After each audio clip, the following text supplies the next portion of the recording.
First, last year, the Fajihi family took Troy Robinson to court. Their lawsuit resulted in a $24,000 judgment. Then just last week, the Paras were in court as well, awarded just under $7,000. How's this guy sleep at night? Don't know. In early April, Christy and Josh Para hired Troy Robinson's Absolute Roofing and Remodeling for a 5-week makeover of their master bath. But now it's August, and thousands of dollars are down the drain. So there's nights that I'm like, I'm going to close the bathroom door and I'm not going to look because I don't want to deal with it.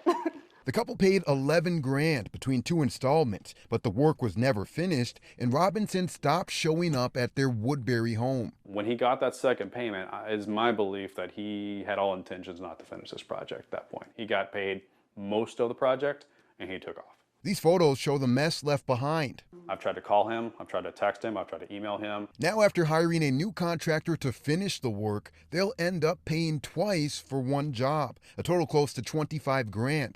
And they aren't the only ones. It was almost just like a Ponzi scheme, taking money from the next guy to pay the last one. The Fajihis paid Robinson about $25,000 of the bill for a 3-month, $50,000 home renovation 2 years ago.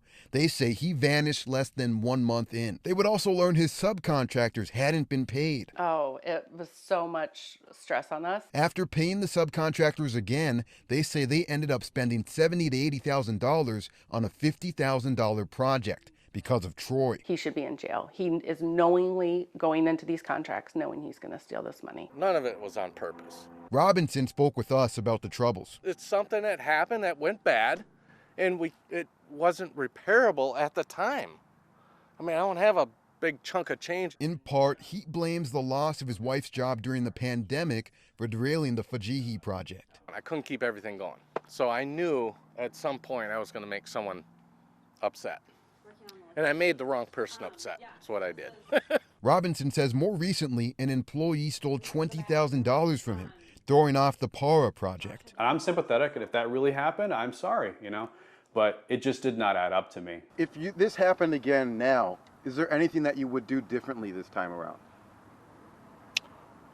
Well, depends on the customer.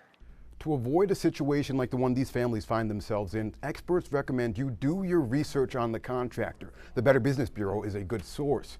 Also, check their references and look for any previous lawsuits filed against them. Don't forget to make sure they're licensed and insured, and arrange to pay for the bulk of the job after the work is done. We have a lot more on all that you can do in this story at fox9.com. Bab Santos, Fox 9.